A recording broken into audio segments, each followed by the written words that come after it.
Hello friends! Today kasali kami ng aking solong apong si Hershey sa isang dog show na ginanap sa Philippine Canine Club Inc. Marikina Activity Center. For the first time, magsasali po ako ng aming homegrown talent, Nax. Kala mo naman, ABS-CBN yarn. Hindi, kumbaga, yung own breeding namin, well, nila Henry tsaka ni Reese. Big deal to for us kasi usually imported dogs yung mga sinasali sa dog shows. That being said, first time ko din pong masusubukang mag-handle ng puppy and nakakaba kasi madalas mahirap silang pasunod dahil, you know, mga makukulit pa. Unlike pag yung parents nito ang hinahandle ko sa ring before, mga trained na talaga silang sumunod. Anyway, samahan nyo kaming maglola sa exciting journey na ito. Magiging masunurin din kaya siya tulad ng kanyang mommy at daddy? Or magiging sobrang pasaway na tipong mas mabuti pang magpalamon na lang kami sa lupa?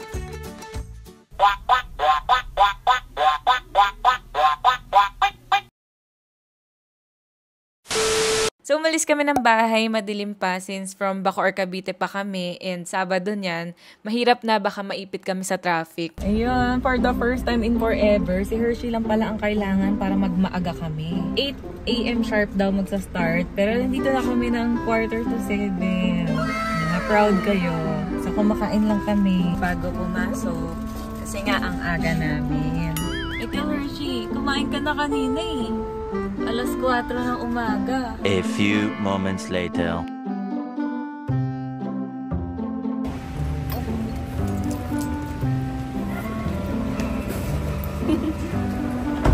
Tara.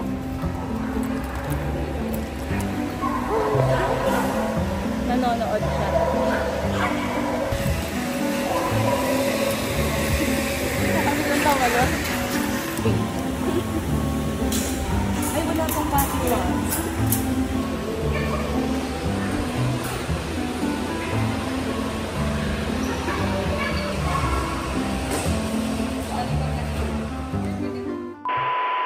Isang reason din talaga kaya inagahan namin yung pagpunta is para makapag-practice pa kami sa venue dahil for the last week, hindi na kami nakapag-practice ulit sa labas ng bahay dahil nga dun sa bagyo. Bali, siguro 2 times lang kami nakapag-practice sa labas and need sana kasi ng medyo malaking space para makatakbo kami ng maayos.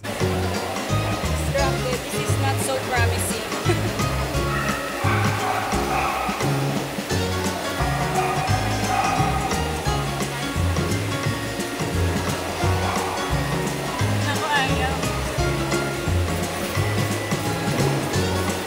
Ayan, so kita nyo naman po kaagad na napaka-promising ng aming tandem, ano? Hindi na niya ako agad sinusunod. Well, baka din naman kasi naninibago ang ating bebe. Siyempre kasi first time niya nga dun sa place and hindi pa naman talaga siyang yung lumalabas everyday para mag-walk. Saka siyempre baka naamoy niya din maraming nuisance ng mga ibang dogs. Kumbaga parang interesting lahat ng bagay sa kanya. So habang struggle is real ako sa pagpa-practice namin ni Hershey, I will tell you more about the dog show. Ang klase ng dog show na ito ay tinatawag na specialty dog show, meaning specific ito sa isang breed lang. In this case, para ito sa mga Siberian Huskies. Since sila ang bida sa show na ito, ang mga in-invite na judges dito ay mga bigating international husky experts din. So medyo big deal din talaga kapag nanalo yung aso mo sa ganitong dog show.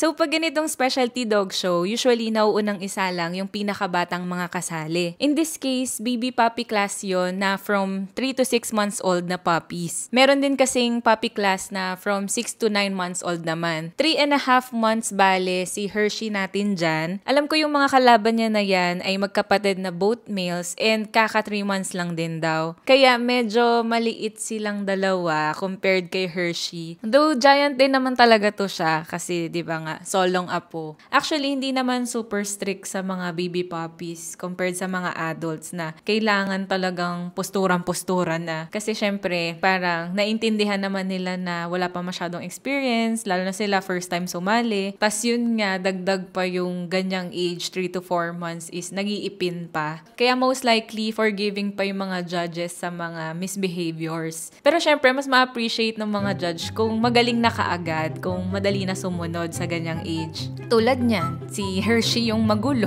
Gusto tumatalon-talon. Tapos makita mo yung mga kalaban niya, maayos sila tumakbo. So, mangingibabaw talaga si Hershey. In a negative way.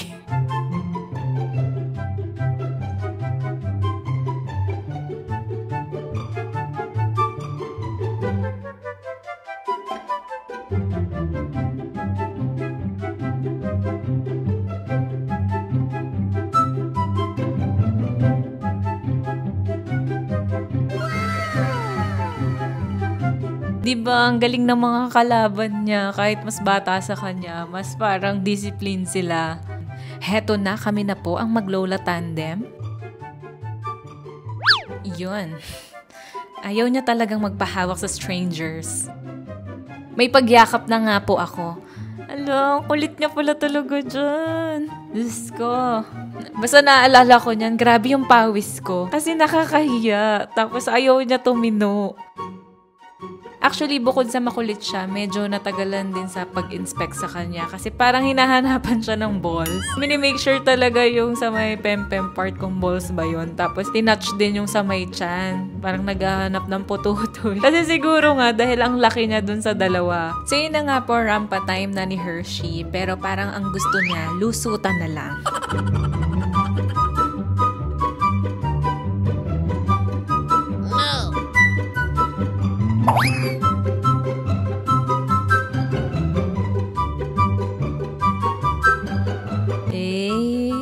Ganda ng takbo na yun ah.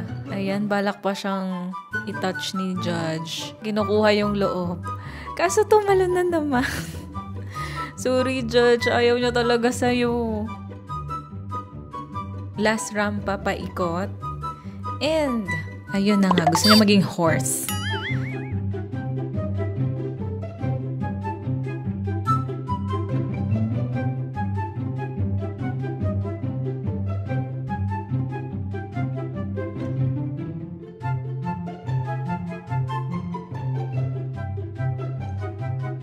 Ayan. So, ito na yung huling rampa and after nyan, pipili na siya ng winner. Ayun! Ang galing. Pagalingan na lang tumalon.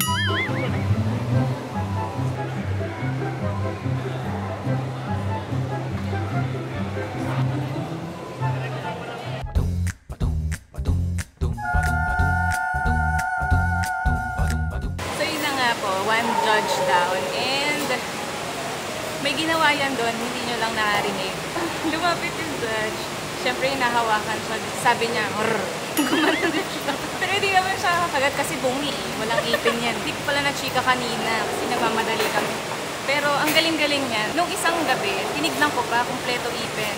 Tapos kagabi, nabawasan ng 3. So yung front niya na isa na lang yata natin, or ewan ko kung nandyan pa. So yun, safe naman si Judge kung sakali, pero sayang, napipil ko pa naman na gusto siya ng Judge.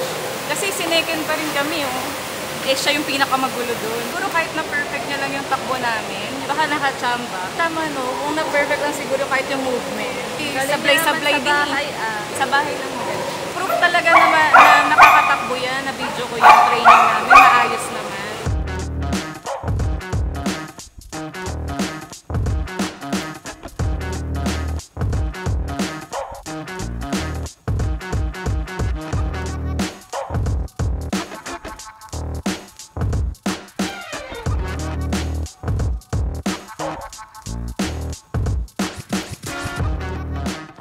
So, hindi nga din kami nakapag-train nga na may tao na lalapit, na stranger. Kasi makakilala niya na eh. Hindi siya natutulog Wala siyang ginawa, kundi lahat ng dumadaan na aso, ay gusto niyang kalaruin. First time niya din kasi lumabas na like publicly. Lagi lang kasi siya nasa loob ng bahay, nasa loob ng bakuran, nasa loob ng court. Pero yung lakad talaga sa labas, hindi pa. Kasi syempre, nag-aalangan pa ako. Buti po yung mga kalaban mo, babe, batak. Mga bata yun sa'yo. Mukhang masesesante na ako. Nag-try ako ipahawak. Ayan kay sir, mukhang okay naman. Sumusunod sa kanya. So, baka it's a me problem. Tulad nga po nung sinabi ko, tinry kong ipahawak si Hershey sa ibang handler. Shoutout nga pala kay Sir Ever Palikpik. Thank you po kahit very last minute, pumayag po kayo. Nakita niya lang kasi kami sa tabi na nagpa-practice ng maigi. Ewan, naawa ata siya. Sumusunod naman din sa kanya. Kaya naisip ko na din ipahawak kasi gusto ko din makita if may difference ba talaga. Kung magbe-behave ba or same lang. Ang panggap mo. Grabe, pinapahiya lang pala ako kanina. Yan, so kung mapapansin nyo habang nag-i-inspect si Judge, pawala-wala ang Hershey natin sa tabi, ano? Pero kasi yun yung kagandahan kapag professional handler talaga yung humahawak. Yun, so na-work around niya yung kulit ng aso. So pwede naman yung ganyan as long as hindi naman siya yung ini-inspect. Pinapalabas niya kasi yung kulit. Nilalaro-laro niya. Kung ako yan, since bago pa ako, parang magsistiff lang siguro ako. Tapos lalong kakabahan. Ay nako, ganun pa rin talaga. Ayaw niya talaga yung hinahawakan siya. Paano naman makikita yung ngipin niyan? Tsaka makakapa ng maayos yung katawan. Puwet na lang tuloy yung nahawakan ni Judge.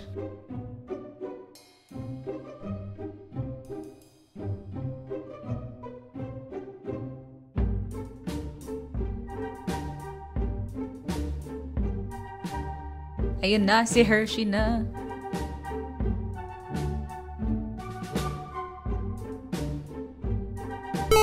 At ayun na nga, bumalik sa dating sumpong.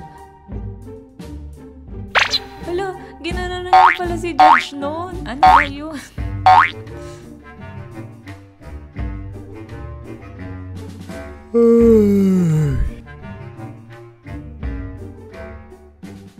So yan, i-rearrange na yung sequence nila and usually kapag inunang pinili, yun na yung panalo. Pero papatakbuhin pa sila niyan one last round. Ala, nagsulit-sulit.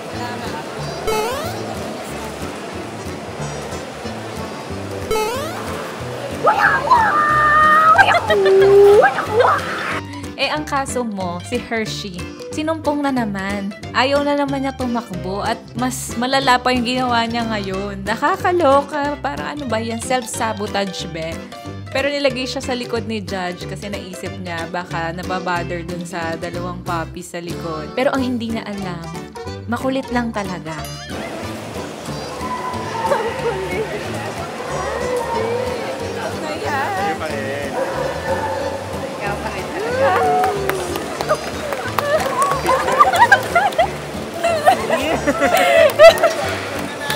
Ay, naku. So, alam mo na. Sabi ko nga, ayaw na manalo. Ayaw niya marang, ayaw niya manalo. Anong mararamdaman mong hindi ikaw yung nagpanalo kay her? Okay lang ako. Okay naman. At least, nakita ko yung potential niya. Ganun pala ulit yung maranasan yung yung nasa ringside ka lang. Maganda manood. Ba't ko pa kasi napag-decide na handler din ako. Yung totoo, gusto ko lang ata kasi umaura. Para may dahilan bumili-bili ng ganito. So, ayan, nakanalo siya. Uy, may madadagdag tayo sa dog room. Aba naman. Naka-trophy din. Pero magaling talaga kami sa practice. Sinasabi ko din yun kanina kay Sir Ever. Sir, ganda ng practice namin eh. Perfection. Pero yung totoo, in-edit ko lang talaga yun na maganda. Hindi ko pinapakita yung gumaganon siya.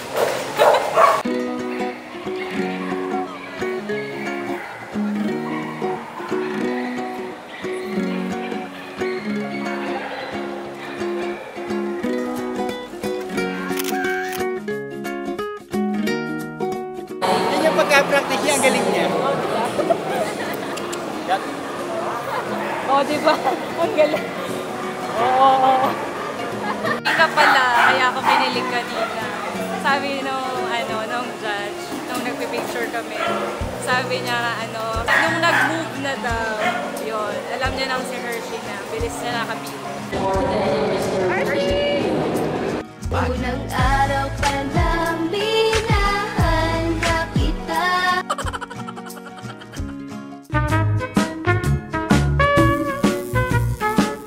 So, dito lang kami mag-outro. Kita niyo naman ang ating Hershey. Yay! Kahit pa paano nakapanalo kami. Galing-galing naman. Inaantok na o napagod. Kaso hindi pa rin siya pagod. Magnat-ngat. Antayin natin si Ate Angela makarating. Para kasama siya sa outro. Wait lamang. Ayun na si Ate Angela. Sabi ko kasi nag-outro na. Ba't ang puti ni Hershey dyan? Oh, antok naman. Napagod siya kakakulit. Show me your bite. Oh, nagpapakita naman na ng bite. Nagpapakita na po siya ng bite. Kasi antok na. Kita niya po. Ayan. Show me your bite. Oh. Lumalabas na. Ang bilis naman. Tayon pa yun ni baka nga yun. Excuses. Hindi, pero totoo naman din. Kasi sensitive talaga gums na mga puppies. So, bawi tayo. Lahat ng notes na sinabi nila, yung need ko improve. Kasi, syempre, ako talaga yon. Kasi ako din mag-i-implement nung sa training. Kung paano si Hershey, i-reflect nun kung gaano ka-effective yung naging training namin. Wala na siya talaga. Wala na siyang pambabay. Hershey! Oh, magbabay ka na. Para magdadrive na ako. So, marami pang kailangan i-improve ang ating Hershey. Overall, nakakatuwa pa rin naman kasi considering first time sumali and first time ko din maghawak ng baby puppy. Baby na, puppy pa. So, ayun. We'll see you on our next video. Bye! Nalulubot pala ang Hershey. 2 weeks later. Yes po, opo, nagbabalik kami ni Hershey. Sumalik ulit kami after 2 weeks para i-flex ang kanyang bagong tubong mga front teeth. Nakakatawa talaga kasi wala na siyang sumpong dyan. O, tignan nyo, nakakarampa na siya ng maayos. Madali na lang siyang pasunurin. Nagpapabukas na din siya ng bibig sa judge. Nagbunga talaga yung pa-countings namin from 1 to 10 na dapat steady lang siya. And most importantly, hindi magagrowl at mangangagat pag hinahawakan yung bibig niya. 10, 9, 8, 7, 6, 5, 4, 3, 2, good! Deserve ng maraming asal. Hindi na nagumagano. Ang galing na yan eh. Nice. So, nakapanalo din kami finally ng malaking pink ribbon. Kasi sa puppies lang binibigay yung pink ribbon. At dahil dyan, lumaban kami sa last stage ng dog show para sa baby puppy class. Since all breed dog show na tong sinalihan namin ngayon, kalaban namin ni Hershey yung iba't ibang breeds representing different groups.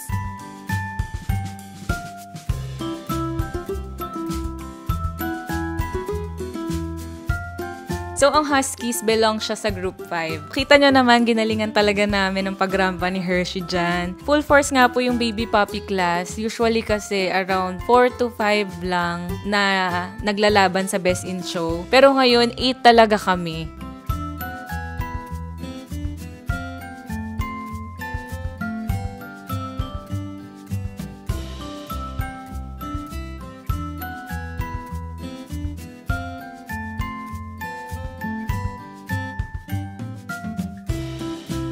Dito talaga ako nabilib sa kanya. Ang galing niya nang mag-hold ng pose. Nasa 1 minute 30 seconds siguro bago siya gumalaw. Super impressive doon kasi bata pa siya.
At ayun na nga po, muntik na kayong manalo kasi katabi lang namin yung nag-first place. Overall, nakaka-proud ang apo ko na to. Talagang nag-perform na siya ng maayos. Yun naman ang mahalaga. Then, nasa judges' preference na lang talaga kung sino yung papanalunin niya.